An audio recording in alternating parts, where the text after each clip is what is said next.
pimpinan dan Bapak Ibu anggota Komisi 6 yang saya hormati. Pertama, saya ucapkan terima kasih atas pendalaman materi, dan materi saya bagi menjadi 3 secara umum. Satu adalah menyangkut dengan topik utama anggaran dan evaluasi, yang kedua menyangkut dengan IUP keagamaan, yang ketiga itu menyangkut Starlink, dan yang keempat lain-lainnya yang terkait dengan pekerjaan tupoksi di Kementerian Investasi. Yang pertama, pimpinan, saya ingin menyampaikan apa yang tadi disampaikan menyangkut anggaran. Rasanya sih curhat sih enggak, cuman saya ingin mengatakan aja bahwa apapun diputuskan oleh pemerintah, karena membahas anggaran ini kan eksekutif dan legislatif. Karena kami berpandangan bahwa mitra kerja kami adalah Komisi 6, dan setiap rapat nanti Komisi 6 akan mengejar kami terkait dengan KPI. Karena itu saya stressing bahwa berapapun dikasih nggak ada masalah. Tapi tolong dicatat dalam kesimpulan bahwa kami tidak mengiyakan RKP 1.850 triliun. Kenapa? Karena itu terkait dengan pertanggungjawaban nanti untuk Komisi 6 menghajar Kementerian Investasi. Jadi saya sudah memasang blok duluan, mau dikasih berapapun nggak apa-apa. Karena kami Kementerian Investasi nggak punya domain untuk menolak atau mengapa, enggak. Cuman maksud saya adalah harus berimbang antara fasilitas yang dikasih dan tanggung jawab, itu aja kok. Mau diturunkan juga nggak apa-apa, turunkan lagi targetnya. Jadi kalau saya prinsipnya itu, bahwa kemudian nanti apakah karena penilaian dari Ibu Menteri bahwa kepemimpinan kami di sini, saya pikirkan saya harus berpikir yang terjelek. Karena masa bakti Kementerian Investasi ini kan 2024 Oktober berakhir. Jadi saya tidak mau meninggalkan legasi juga yang seolah-olah menteri berikutnya itu mendapatkan hal yang tidak pas untuk kemudian saya memperjuangkan. Itu aja kok prinsipnya Pak Ketua. Jadi yang penting masukkan di kesimpulan dulu bahwa kami menerima nggak ada masalah. Jadi sifatnya menambah bebannya dinaikkan, berkurang ya bebannya juga dikurangi. Itu aja kok, nggak ada hal yang berat di situ.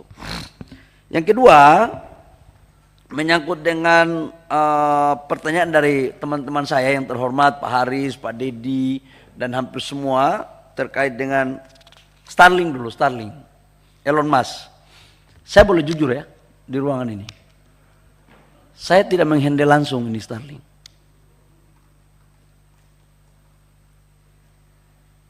Saya juga tidak pernah, tim saya juga tidak pernah, tim pernah, kalian pernah? Enggak pernah untuk melakukan pembahasan teknis terkait dengan Starlink. Oke, saya jujur ini.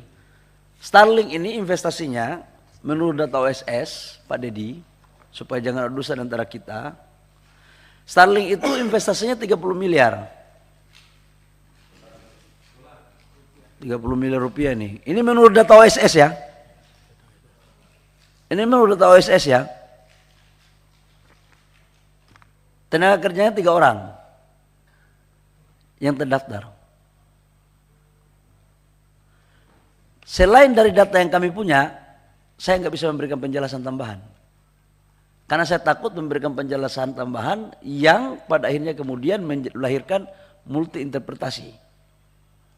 Tetapi karena ini adalah investasi, juga merupakan bagian tanggung jawab kami untuk menjelaskan kepada Bapak Ibu yang mulia pada hari ini. Prinsipnya adalah selama tidak menyalahi aturan dan itu dibuka sesuai dengan aturan, maka kami akan melakukan proses. Tapi kalau ditanya kenapa dan bagaimana, itu posisi kami, karena jujur kami tidak pernah membahas hal ini secara teknis. Jadi kami tidak tahu, tidak terlibat. Saran saya, coba tolong tanyakan kepada yang terlibat saja. Jadi tapi saya, Pak Dedi lebih tahu daripada saya. Saya juga karena lewat OSS aja, jadi OSS itu kan siapapun di belakang di ruangan sendiri pun bisa langsung masukkan data itu ke OSS. Karena izinnya sekarang kan tidak perlu ketemu Menteri Investasi juga keluar kok, selama memenuhi aturan. Ya Pak Dedi jangan sampai sudah tahu pura-pura tidak tahu kan nggak bagus juga. Gitu. Saya nggak tahu Pak Menteri, jujur. Saya nggak tahu sebenarnya kalau bukan dengan Kementerian Investasi, lalu dengan siapa Starlink ini kemudian melakukan hal teknisnya? Apakah Kementerian Informasi atau karena lebih sering Pak Luhut yang ngomong dengan Saya tidak tahu siapa yang melakukan pembahasan teknis, tapi saya tidak ikuti. Oke, biar clear ya. Tapi saya sangat menghargai pandangan dan pendapat dari teman-teman semua. Gak ada koordinasi, Pak. Justru nggak clear Pak. Kalau Pak Bahlil nih, kawan saya yang baik ini bilang Kementerian Investasi nggak terlibat, saya nggak tahu mereka itu urusannya dengan siapa. Karena kan Starlink ini nggak baru Pak, sudah lama, gitu kan. Terus tiba-tiba dia dapat karpet merah dan bla bla bla. Secara teknis apakah dengan Kementerian Informasi? Ya mungkin ada hubungannya karena itu menyangkut dengan satelit ya. Kalau kami ini hanya bagian untuk pendaftaran NIB-nya saja. NIB terus kemudian izin apa lagi? Izin dasar aja, dan itu keluar tanpa harus ketemu dengan tim pun lewat OSS udah bisa. Selama sudah ada notifikasi dari Kementerian Teknis itu sudah jalan. Jadi kajiannya itu mungkin lewat Kementerian Teknis. Mungkin. Sekali lagi saya katakan mungkin. Karena oleh tim saya menyampaikan juga tidak pernah membahas hal ini secara teknis. Jadi mungkin Kementerian Teknis. Mungkin Pak Dedi ya. Ya pokoknya domainnya Pak Menteri nggak tahu lah. Ya domain saya nggak tahu lah. Jadi saya jangan memberikan keterangan hal yang saya tidak tahu. Tapi perasaan, suasana kebatinan, saya sangat memahami. Karena betul kita juga melakukan investasi, tapi national interest itu juga saya pikir adalah bagian terpenting untuk kita bisa melakukan kolaborasi selama tidak menabrak aturan. Tapi harus ada sharing juga, itu bagus. Itu satu ya, menyangkut Starlink. Menyangkut dengan IKN dulu nih. Ini Pak Haris, Pak Amin dan beberapa Pak Dedi juga bicara tentang IKN. Investasi yang masuk di IKN sekarang pada tahap pertama itu adalah investasi PMDN semuanya. Belum ada PMA yang melakukan groundbreaking. Kemarin saya baru pulang dari sana, seminggu lalu. Hotel udah hampir jadi. Rumah sakit sudah hampir jadi. Beberapa gedung-gedung untuk sarana dan prasarana mendasar juga sudah hampir jadi, dan itu adalah investasi semuanya dari dalam negeri, di luar dari APBN. Kalau ditanya kenapa belum ada investasi asing, desain kita itu adalah klaster pertama ini selesai, yang disebut dengan jalan utama ya, lingkaran 1. Sudah selesai, baru masuk investasi asingnya itu di lingkaran kedua, tahap kedua. Nah sekarang mereka belum bisa lakukan, kenapa? Karena infrastruktur untuk masuk di klaster pertama ini belum selesai 100%. Dan sekarang masih kita lakukan percepatan. Kemarin kami juga melakukan groundbreaking beberapa pembangunan sekolah. R&I dari Bakri Group dengan Pertamina juga lagi proses pembangunannya. Jadi kalau ditanya apakah investasi di IKN itu ada atau tidak, ada semuanya dari PMDN untuk sementara. Aslinya kapan? Mereka sudah melakukan komunikasi dengan kita kapan mereka bisa memulai. Tapi kita katakan bahwa setelah tanggal 17 Agustus baru kita lihat, karena infrastruktur mereka di klaster kedua itu baru bisa clearkan, baru bisa clear. Itu menyangkut dengan IKN. Izin Pak Menteri, maaf pimpinan, pendalaman aja. Ya, sekarang kan yang masuk di IKN itu kan APBN dan PMDN ya Pak ya. Ya saya tahu udah ada hotel tuh 190 kamar. Di luar itu sih belum, yang saya tahu ya. Lalu pertanyaan saya kan, kalau tadi dikatakan baru pada tahap kedua mereka masuk ke ekosistemnya udah jadi. Pihak mana saja yang sudah punya komitmen untuk masuk itu Pak? Ada berapa banyak dan untuk apa saja? Kalau memang tadi kan ceritanya kan oke, ekosistem tahap pertama intinya kita bangun, lalu kemudian investor tadi berniat untuk masuk. Nah, pertanyaan saya itu seberapa besar dan apa saja yang mereka akan invest di situ, dan apakah sudah ada perjanjian atau kontrak atau MOU atau apa gitu, Pak?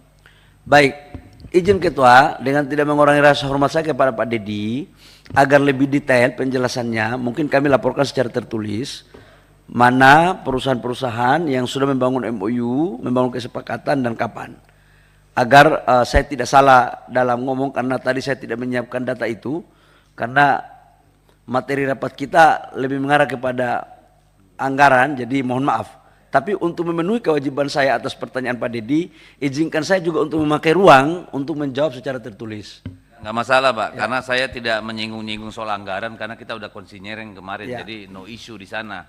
Ya, saya menghargai, tapi juga karena ada ruang yang saya bisa pakai untuk jawab tertulis, jadi mohon juga kalau bisa diizinkan Pak Dedi ya, supaya bisa kalau tim perlu saya. nanti Pak Menteri, kalau perlu nanti kita bahas secara khusus. Boleh sambil makan, informal, tapi serius boleh. Ya kalau Pak Menteri ada waktunya aja karena super sibuk dia. Ya kira-kira begitulah. Mudah-mudahan waktu makan tuh nggak ada dusta di antara kita. Yang berikut menyangkut dengan IUP, konsesi untuk organisasi keagamaan. Jadi begini loh, itu berangkat dari satu pemikiran Pak Dedi waktu saya jadi kepala BKPM pertama. Banyak baik individu maupun secara organisasi khususnya datang ke Bapak Presiden maupun ke saya. Apa omongan mereka?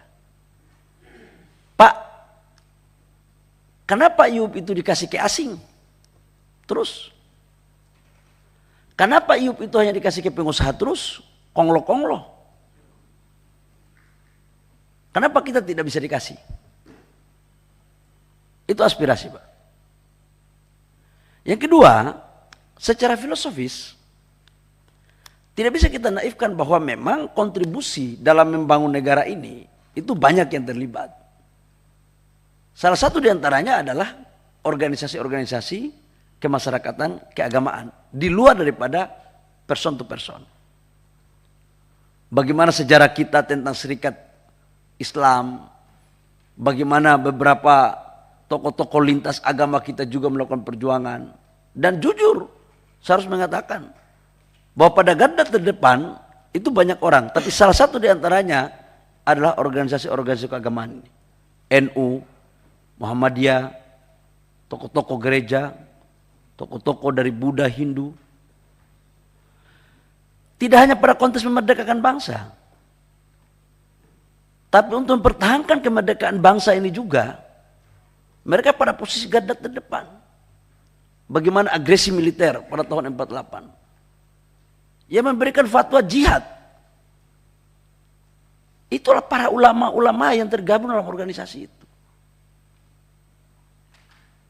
Kalau tidak ada fatwa itu belum tentu kita ini merdeka seperti sekarang kok. Pada saat konflik di Ambon, Pak Dedi, yang memediasi apa? Tokoh-tokoh agama-agama saudara-saudara kita agama Kristen dengan tokoh-tokoh dari agama Islam. Konflik di Poso. Izin Pak Enggak, Menteri. saya harus jelaskan ini. Saya dikasih waktu juga dong. Saya harus potong sedikit Pak Menteri, pimpinan melalui pimpinan. Reasoningnya saya nggak keberatan, Pak. Ya, kita tahu semua, tidak hanya NU juga berkolaborasi dan berkorban untuk bangsa ini dalam semua tahap revolusi kita. Tadi pertanyaan saya kan bukan soal setuju nggak setuju NU. Penjelasan Bapak di berbagai media saya sudah terima dan saya tidak ada keberatan soal itu. Yang menjadi pertanyaan saya kan di luar mereka juga banyak yang berkontribusi untuk bangsa ini. Saya ini berkali-kali ditemui oleh pimpinan. apa namanya? Saya mengerti, saya akan masuk ke sana. Boleh nggak saya dikasih kesempatan untuk memberikan penjelasan? Silakan, Pak. Tapi maksud saya itu Saya kalau mengerti, disentuh. saya akan masuk ke situ Pak Dedi. Kan Bapak Ibu anggota DPR juga kan dalam memberikan pertanyaan kan ada prolog. filosofisnya. Masa saya nggak boleh?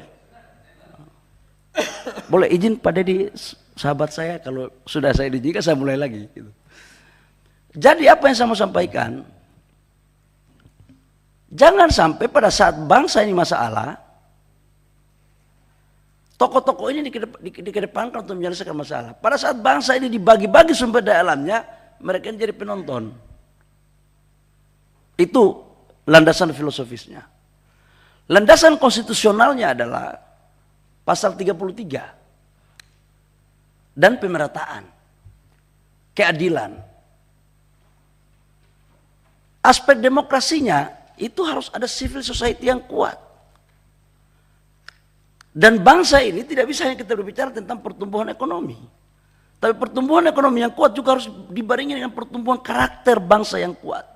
Dan itulah peran tokoh-tokoh agama. Itu kira-kira. Nah, kaitannya dengan itu pasti ada landasan aturannya.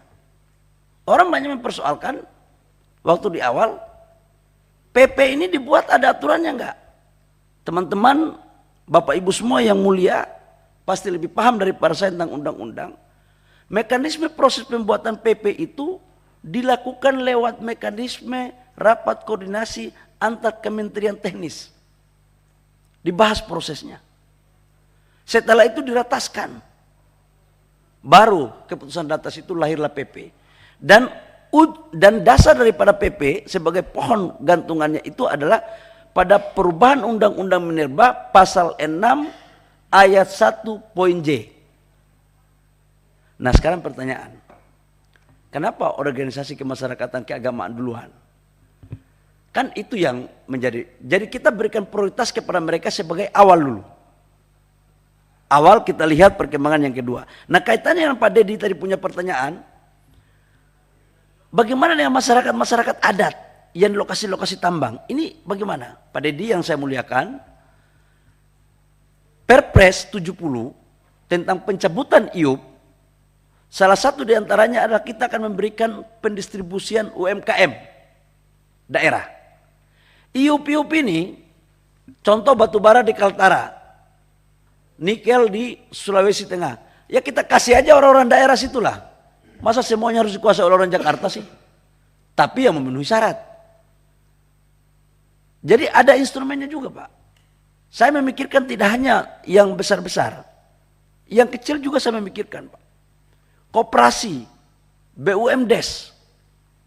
Itu salurannya nanti lewat Perpres 70. Terhadap IUP yang dicabut, kita juga akan memberikan sebagai skala prioritas kepada mereka. Artinya apa? Betul bahwa organisasi kemasyarakatan ini tugasnya bukan cari duit, betul.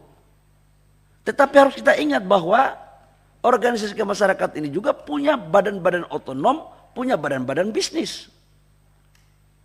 Yang kesemuanya ini mereka bisa melakukan kolaborasi untuk saling mensupport. Jadi rasanya sih saya nggak setuju ya kalau pendapat bahwa harus yang memberikan IUP itu harus kepada perusahaan-perusahaan gede. Yang kita kasih ini ke perusahaannya. Contoh NU. NU itu membuat PT. PT yang dibuat oleh NU itulah IUP-nya kita kasih ke mereka. Dan ini sangat selektif, tidak gampang. Sebab apa? IUP itu tidak dapat dipindah tangankan. Kalau dipindah tangankan, jadilah makelar kayak begitu. Kayak tadi, bisa jual beli. Ini nggak bisa Pak. Jadi begitu IUP, dia nggak bisa dipindah tangankan. Kemudian saham pemilik daripada PT itu bisa koperasi daripada organisasi kemasyarakatan itu atau blending dengan orang yang ada dalam organisasi kemasyarakatan itu. Dan organisasi kemasyarakatan sekarang, jangan kita berproses seperti dulu-dulu. Mereka ini kadernya bagus-bagus kok. Sudah ada juga yang pengusaha-pengusaha gede, ada juga uangnya. Jadi kalau kami berpandangan Pak, selama ini kita lakukan sesuai dengan kaidah norma dan mereka jaga lingkungan, jaga pajak, bayar pajak, kenapa tidak? Berikut juga ada pertanyaan. Loh mereka kan tidak punya spesifikasi di tambang. Bapak Ibu semua, saya ini kan mantan pengusaha tambang lah. Emang saya dari Papua datang langsung jadi pengusaha tambang? Emang saya paham tambang? Enggak. Dapat konsesi, baru kita suruh kontraktor kerja. Freeport juga kan menyuruh kontraktor.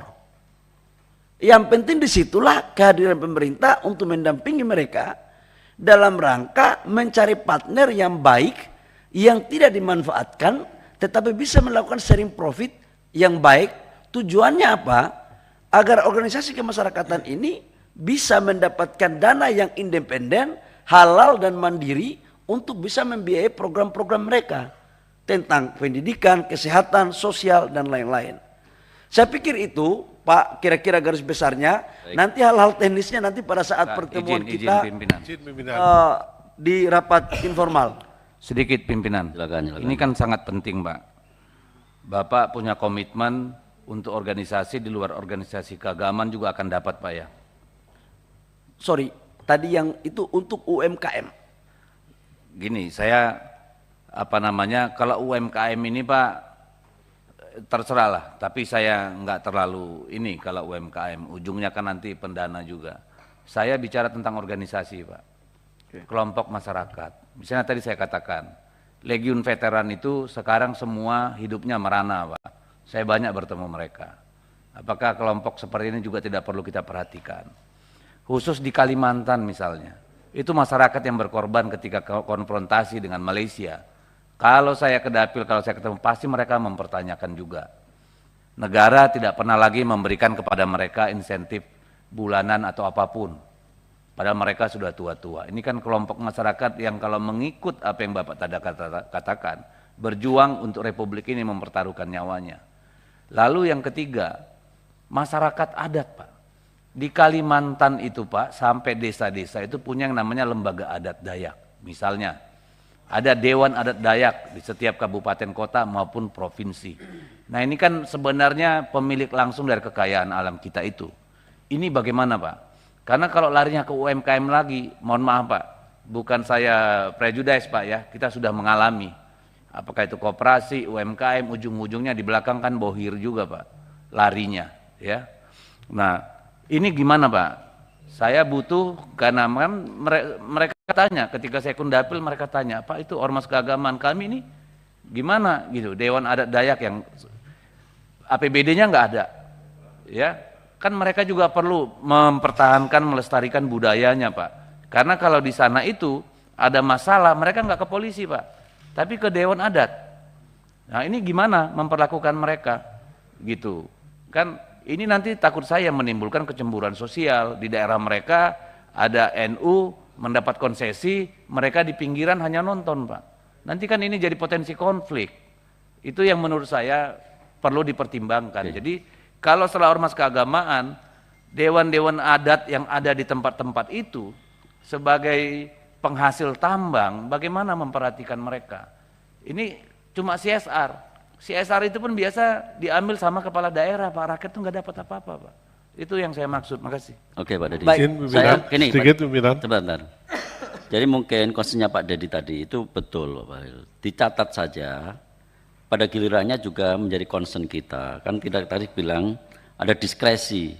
Nah, diskresinya tolong diperhatikan dari masyarakat adat atau veteran dan sebagainya. Silakan Pak. Saya mungkin izin menyangkut ini lagi. Yes. Oke.